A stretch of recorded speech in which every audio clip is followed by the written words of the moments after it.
با ایشان یک آدم سوال کرده است که شما در نوارهاتان میگید که کسی که توی سرستان وصول کنند نکاحش بریده می شود، اما بعضی خطیب دامنه ها میگن که بریده نمی شود. خوب هر آدم برای فتواش دادر عزیز پیشگاه خدا خودش جواب میدهد. خوب من فتوام همین است و من به این خود اطمینان دارم، در پیشگاه خدا فقط برای این جواب میدهم.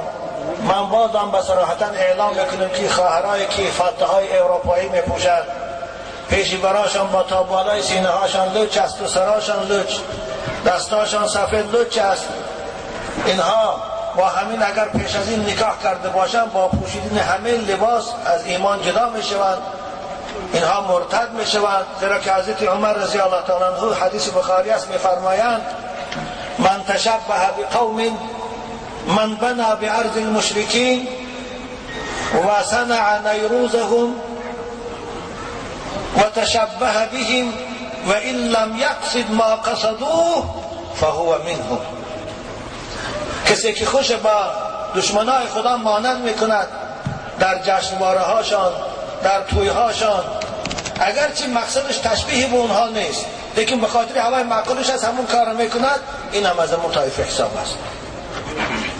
بنابر باید مسلمان، من قطعیاً زید دستم خواهرای مسلمان فتح پوشیدنشان ده، برای که این لباس دوزخی هاست. حضرت عمر میگن فاجتنبوا اعداء الله فی دینهم و دیدنهم فان اللعنة تنزل علیهم. آخر مگر دختر مسلمان لباس ملی ندارد؟ مگر لباسای کرته های چکن زیبایی ما توی لباس عروسی شد نمیتونن؟ مگر اطلسای زیبای برآمدست لباس عروسی شد نمیتونن؟ مگر چهار نفریس و کامبختای زیبای برآمدست لباس عروسی شد نمیتونن؟ چی ضرورت دارد عروس تاجیک خوش مانند به فاحشای اروپا کند؟ مگر اطلس لباس عروسی نیست؟ خوب سفید میخوام ولی رای یک رنگی سفید ادنتانی سفید برآمدست به اصطلاح شما گویم، آخیرا پیشاش سیملوزی کنند، کرتی آستیندار زیبا کنه، از بالاش رویمال حریری سفید برکن، مگر همین زیبا نیست؟ آوای سفید کفن است، آخر فقط مرده تانده میفشن آوای بزرگتون آنخواه بود از زندگیتون هم کفن پوشید. رام بچه های خوش رو کدامت عروس شواندهاتون آینده نگذاره فتح پوشید. اگر فتح پوشیدن باش نگیرید تا پر از دخترهای من بسیار از این زید هستم. این عیب است که ملت تاجیک 2700 سال تمدن دارد لباسی عروسی ندارد. لباس عروسیش از اروپایا گرفته است.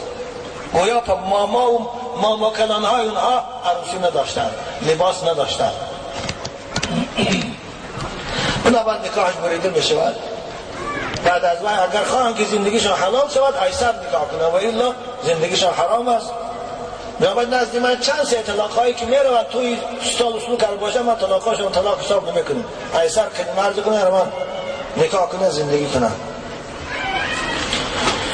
خب او در این توی سبستان باز حرام های دیگر زیاد هم هست، عرق نوشی است، اختلاط مرد و زن است که هر کدام اینها رو به تنهایی کسی حلال باید قابل میشود.